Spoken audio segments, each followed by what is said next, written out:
I got to see the first 2 episodes of Prime Video's new Fallout show. It happened during my trip to Austin to visit the recreation of Philly. Before we went to Austin, we stopped off in California.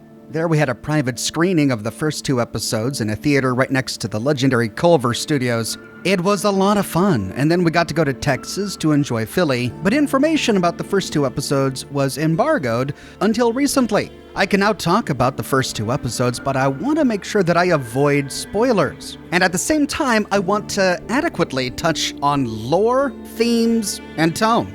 So while I will actively avoid major storyline spoilers, I will be talking about stuff that sets the stage for the Fallout universe as explored in the TV show. If you want to go into the TV show knowing absolutely nothing about the plot, you might want to skip this video. There are 2 parts to lore and world building that we need to be concerned with. The first is the structural foundation of the world. These are the things that make this fictional universe different from all the others.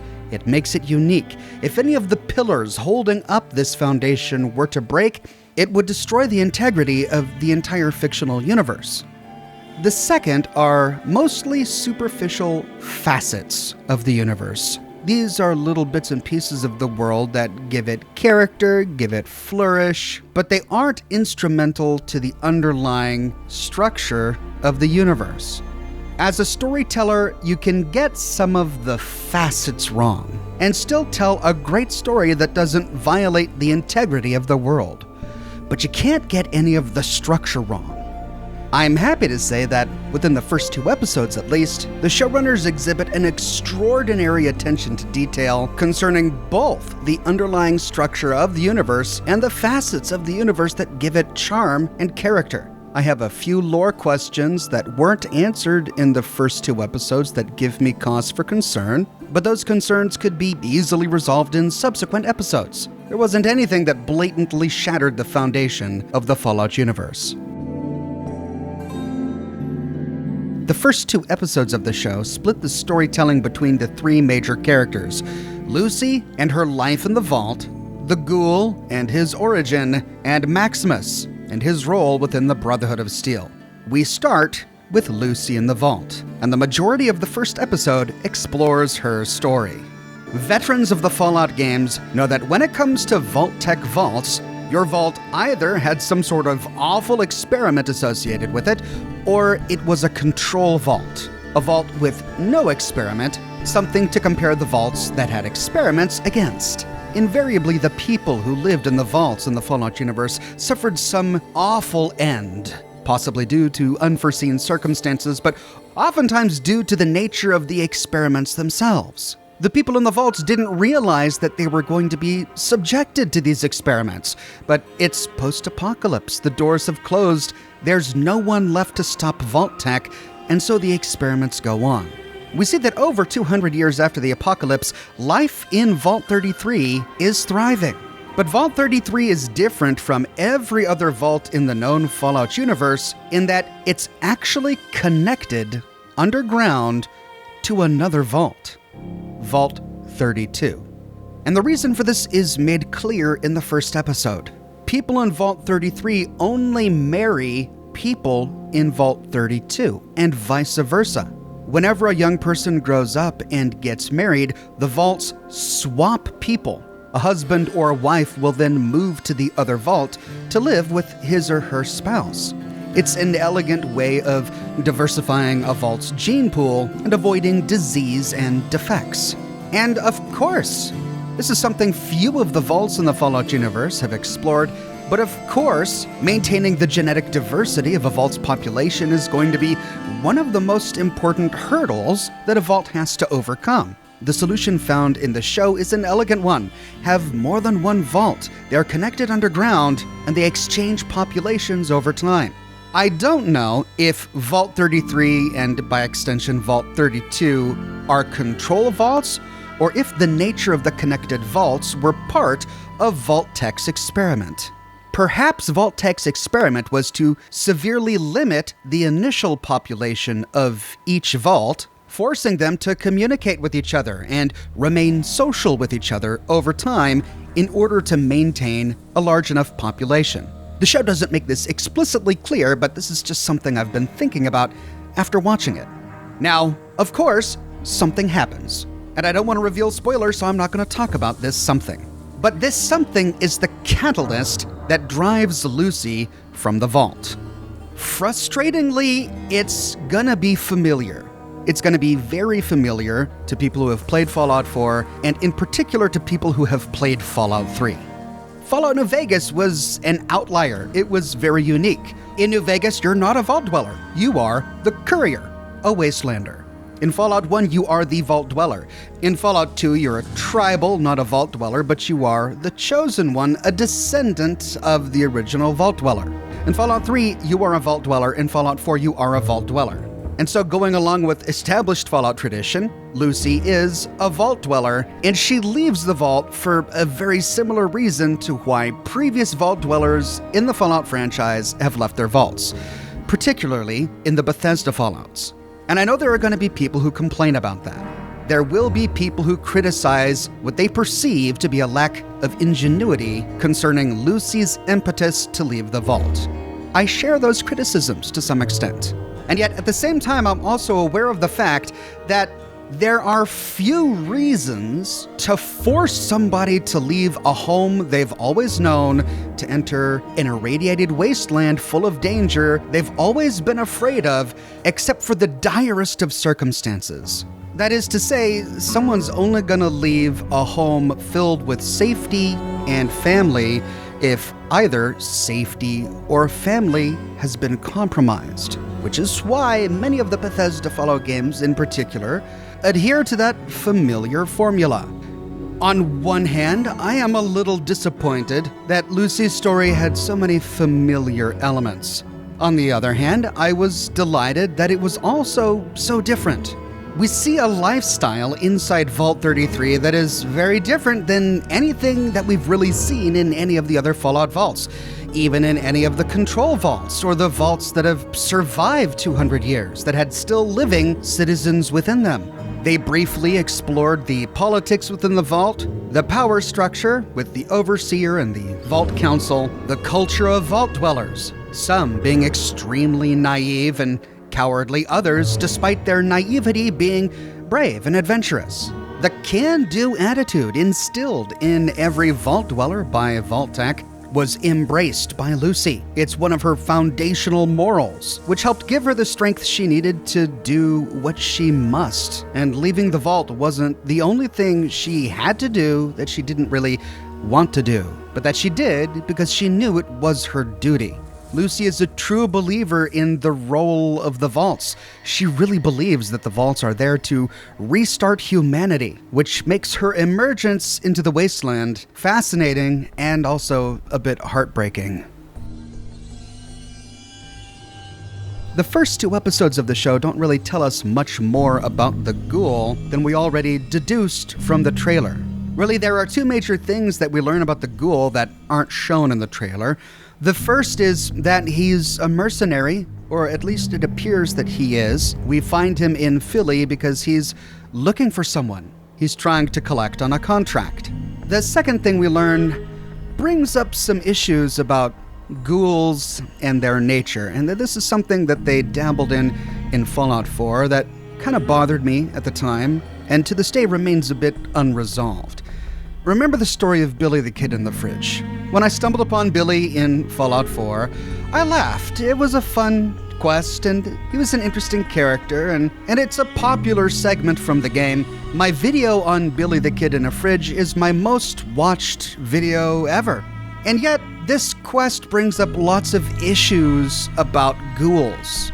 Because we're supposed to believe that Billy, a child, got locked in a fridge right after the nuclear apocalypse of 2077, where he stayed for 200 years. Okay, possible if you're a ghoul, and he is a ghoul. The fridge wasn't airtight or even watertight. Nuclear fallout leaked into it, he became ghoulified, which made him immortal. But we've got more than his mortality to deal with in this story. We have to worry about his mind as well. But the game shows us that we don't need to worry about that, apparently, because he climbs out of the fridge unscathed.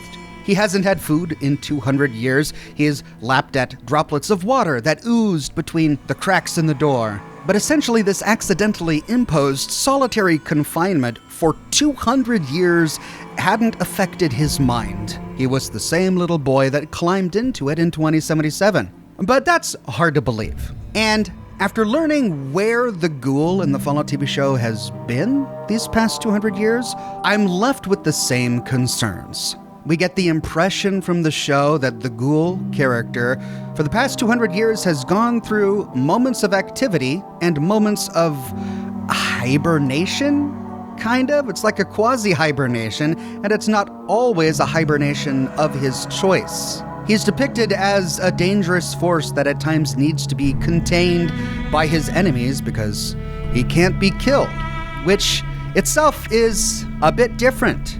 Ghouls in the Fallout universe can be killed. They can be mortally wounded. They just can't die from natural causes or from radiation or from starvation or from diseases or from FEV or from mutation, but they can be killed with a machete. They can be killed with a gun. And yet the ghoul in the Fallout show can't. During that firefight in Philly, we see him shot multiple times, and he just brushes it off, much in the same way he brushes off getting shot with the tranquilizer dart that Lucy fires at him. That's not really how ghouls work. Ghouls aren't immortal to everything. They're immortal to invisible forces, to natural causes. That said, the entire process of ghoulification hasn't been overtly defined and explained to us by the Fallout franchise. What we know about being a ghoul is pieced together from personal experiences of ghouls we've met in the game. The ghoul couple running the hotel in the underworld during Fallout 3. John Hancock, who ghoulified himself by taking an experimental cocktail of drugs. The biological nature of a ghoul is kind of a loosely defined thing, as exemplified by Harold, I think. Harold self-identified as a ghoul in Fallout 2, but we learned in Fallout 1 that he wasn't a ghoul. He was actually exposed to FEV, in the same way that Richard Gray, who became the Master, was exposed to FEV. It's just that FEV worked on him in a different way than it worked on Richard Gray, in a different way than it works on super mutants. It mutated him into something that more closely resembled a ghoul, but we learn over time transformed him into something completely different. And yet for much of his post-exposure life, he identified as a ghoul. Hancock, never exposed to fallout from the Great War, but equally identifies as a ghoul. The nature of a ghoul isn't concretely defined in the Fallout universe, and so I think that leaves a lot of room for a storyteller to work. I worry about the mind of the ghoul character in the same way that I worry about the mind of Billy the Kid in the Fridge. It's hard for me to suspend my disbelief that spending so much time alone didn't alter their minds in some way. But then again, this is the Fallout universe, and there's a lot about it that forces us to suspend our disbelief. What was most interesting to me about the Brotherhood when we finally get to them in the show is that it looks like the showrunners have gone back to portraying the Brotherhood as a quasi-medieval society. We remember from Fallout 1 that all of the scribes and elders wore robes. They talked about tomes and codices. Some of that was brought to Fallout 3. The scribes and elders continued to wear robes in Fallout 3. But by the time of Arthur Maxon in Fallout 4, a lot of that had been abandoned. Their attire became more modern and a bit more practical. And I think the reason for this was because they were deployed in the field. These weren't just scribes, these were field scribes. Scribe Halen, for example, isn't in a robe. She's deployed on a mission, and so she's dressed appropriately for that mission. In the TV show, the scribes are depicted wearing robes. They have underground interiors lit with candles. It feels like a medieval crypt. When I did my first video on the show highlighting my concerns, one of the big ones was that the Brotherhood of Steel never existed to instill order. It existed to hoard technology. I was worried that the showrunners had ignored that, and I was relieved when the Brotherhood showed up to hear them talk about technology. They did talk about instilling order, and that's, again, not really what the Brotherhood is all about. So I'm not exactly sure why they're suddenly all concerned about order. But they did go on and on about technology too, so they didn't forget about that. The Brotherhood of Steel is a technology cult, first and foremost. They use force and they instill order only to achieve their goals, which is to hoard technology. They're not exactly the good guys, and thankfully they're not exactly portrayed as the good guys in the show. Maximus is my favorite character in the show so far. Not only did Aaron Moten do an extremely good job of portraying Maximus's internal conflict, but we walk away from the second episode not knowing if Maximus is a good guy or a bad guy. He's just so well done. And that's exactly what the Brotherhood should be. The Brotherhood as an organization is sort of like a gray area organization. They're sometimes kind of good and sometimes kind of bad. They have done good things and they have done bad things. Maximus is the same way. We get this flashback to him as a child being rescued by a Brotherhood of Steel soldier, and we see in his character that he's got all of these goals and ambitions to help people and be a hero, and yet the way he goes about it is not very noble, which makes him a fascinating character. I love him. I love the way he's portrayed. I can't wait to see more of him. I enjoyed how they explored the initiate lifestyle. We do get brief glimpses of what appear to be the entrances to bunkers, very much as they appeared in Fallout New Vegas. What surprised me is that the Brotherhood initiates seemed to be surprised at the arrival of the Caswanon, the giant airship that looks exactly like the Pridwin. They seemed to be surprised by the arrival of knights in T-60 power armor, which gave me the impression that the Brotherhood, or at least this small bunker that Maximus is a part of, is not a ruling force in the wasteland. They're not currently patrolling the roads or anything like that. They're off in their bunkers, as they should be. That's what the Brotherhood does. They stay in their bunkers. They avoid contact with the outside world unless absolutely necessary. They recruit only from within their own ranks, with the exception of Maxon's Brotherhood of Steel on the East Coast. They're reclusive. They're distrustful of outsiders. They're a little arrogant. I got the impression that the West Coast Brotherhood in this show was more like a conglomerate of smaller individual bunkers that communicated and coordinated with each other. Power armor is depicted as a rare resource, and I think that's exactly as it should be depicted. Seeing the knights in power armor was a surprise even to Brotherhood of Steel initiates. Getting to wear a suit of power armor was something that the initiates aspired to. It was something most initiates never got to achieve, and wearing a suit of power armor makes you nigh invulnerable. In the games, it kind of feels like power armor is a useful type of armor, but it's not necessary. You can build a really strong character without the need for power armor, particularly in 76, where wearing power armor can oftentimes be a detriment. But I believe that power armor was always designed from the very beginning to be the ultimate form of armor that makes you incredibly powerful. And that's the way it feels in the show. When Maximus is wearing power armor, he's not indestructible, but they make the power armor feel like it's nearly indestructible. He can take a barrage of bullets and walk right through them. For the most part, I love the way that power armor is depicted in the show. I've got a couple issues. The helmet one that we talked about in my last video, it's a small issue, doesn't really bother me. But the hand jets. We talk about the hand jets for just a second. I know they didn't show this off in the trailer, but I feel like I can talk about it because I have seen other media depict the hand jets. Yeah, in a very Iron Man way. Okay, so in the Fallout games, particularly in Fallout 4 and Fallout 76, you can add an attachment, a modification to your power armor that gives you a jetpack. But it's on your back. It's a jetpack that's attached to the back of your power armor. And this was clearly something that was a part of power armor before the bombs dropped. We see magazine covers that show a fleet of soldiers in power armor flying through the air using their jetpacks. But instead of a jetpack on the back of the T-60, they've given him hand jets in a very Iron Man, Marvel sort of way. And I am a little disappointed about that. I realize it's not a big deal. It's certainly not a huge lore-breaking issue.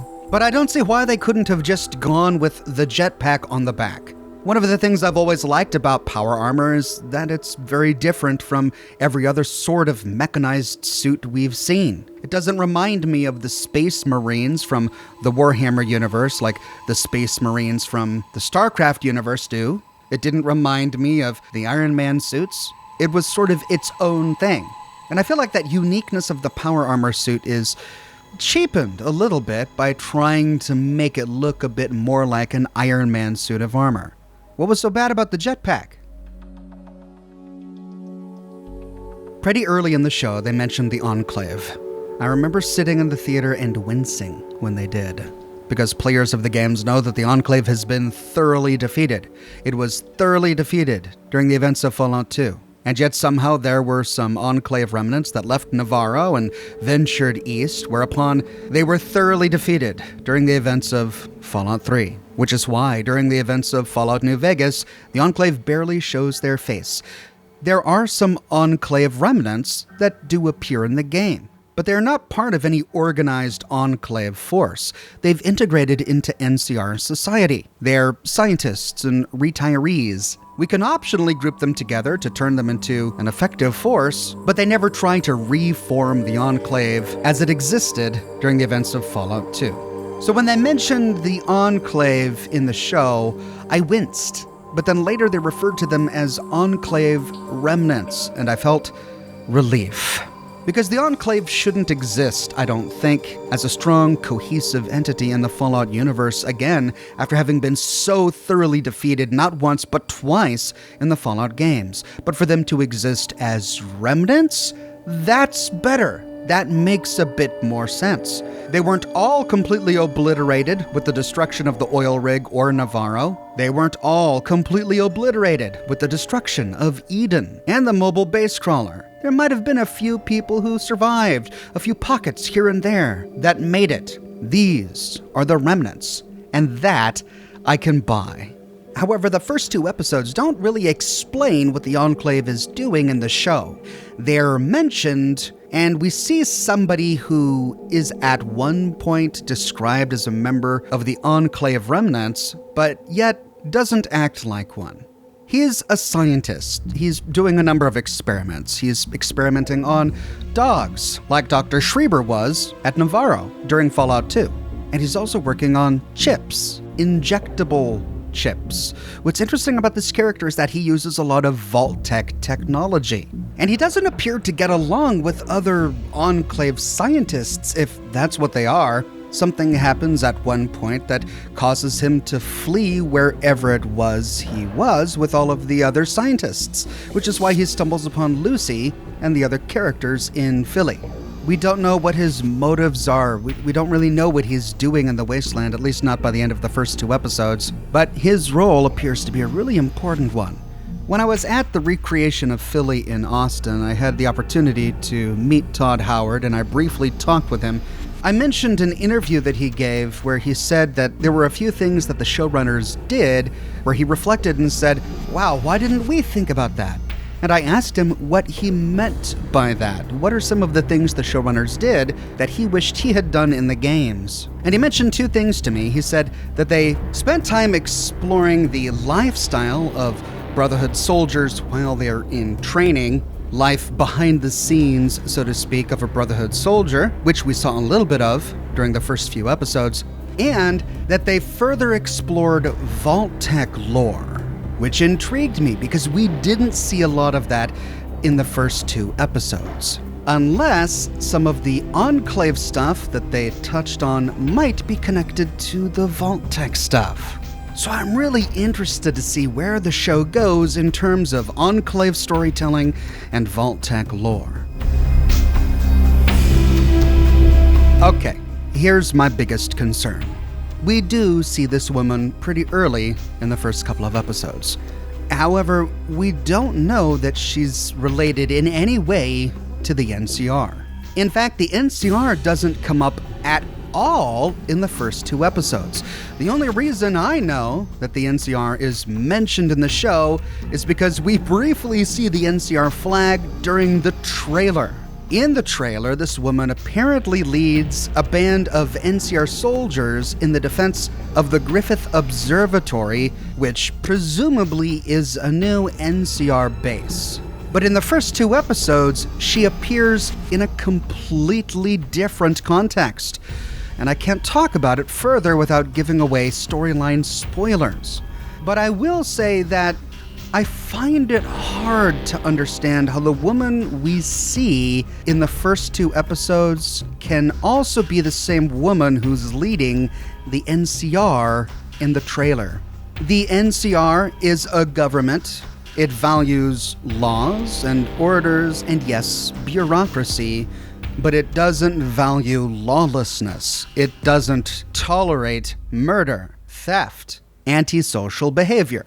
This character engages in conduct that is completely antithetical to the values of the NCR, which is why it's hard for me to understand how she could be affiliated with the NCR, knowing what I know about her behavior in the first 2 episodes. Now, there's plenty of ways this can be explained. Perhaps she's not part of the NCR and she's just a mercenary working for the NCR in the same way that Kellogg wasn't really part of the Institute, he was just a mercenary working for the Institute. Okay, maybe. I guess my big fear that I now have, after having watched the first 2 episodes, is that they've turned the NCR into a completely different organization. It's no longer an organization that values democracy and that has votes. It's now a mob, a terrorist cell, something the NCR has never been before. This bothers me. But of course, as we all know, War never changes. When you look at the world building of the Fallout universe, you realize that it's actually kind of cynical. And in that vein, there are a few factions within the Fallout universe that are perfect. Those that approach perfection tend to be fairly weak and ineffectual, the followers of the Apocalypse, the Minutemen. But any faction that has any modicum of power tends to have glaring imperfections as well. And that's definitely true of the NCR. This was explored thoroughly during the events of Fallout New Vegas. The NCR has done things that are not to be proud of. They've annexed towns against the will of the people who have lived in those towns. We explored some of the sins of the NCR in my series on the Powder Gangers, for example. But they're also the only faction in the Wasteland that even comes close to establishing a true democracy. They do have voting. They have a Senate. They have an elected president. They're not perfect, but they're the closest thing in the post-apocalypse that we get to a democracy. And so I'm sad to think that they've become something entirely different. But democracies have fallen in the Fallout universe already. I suppose I shouldn't be too surprised if new democracies also fall. I am thrilled with the tone and setting of the show. The pre-war segments nail it. The anti-communist sentiment, the googie style and architecture. There is plenty of humor and sarcasm in the post-apocalypse, but it never even comes close to approaching slapstick. Okay, there was one scene where Maximus loses control of his power armor and sort of flies through the air that was a bit much. It was a bit much. But aside from that, the humor seems grounded in the world. It's good to have humor, it's good to have lighthearted moments, but it has to exist within the confines and the bounds of that universe. It can't violate the foundational structure of that universe. And nothing I saw in the first 2 episodes did. There were genuinely touching moments as well. Moments of horror and astonishment, where humor would have been inappropriate. And the show took those moments seriously. They did a great job with the music, playing many of the favorites Fallout fans are familiar with, listening to Diamond City Radio and Galaxy News Radio, favorites from the 40s and 50s, and adding new ones that are thematically appropriate. The first 2 episodes are, by necessity, I think, a little slow. And that's because they use the first 2 episodes to introduce the 3 major characters and 3 major factions. Vault Dwellers and their unique society, the Brotherhood of Steel and their unique society, and the Wasteland with its chaos and lawlessness. That's a lot of world building that you've got to get through. And so it did feel a little slow. But there are still plenty of moments of action, even in the very first episode. And it's a very violent show. Like, it's really, really violent. Look, I like violent games and violent movies and all of that, but I can get a bit squeamish when it comes to gore.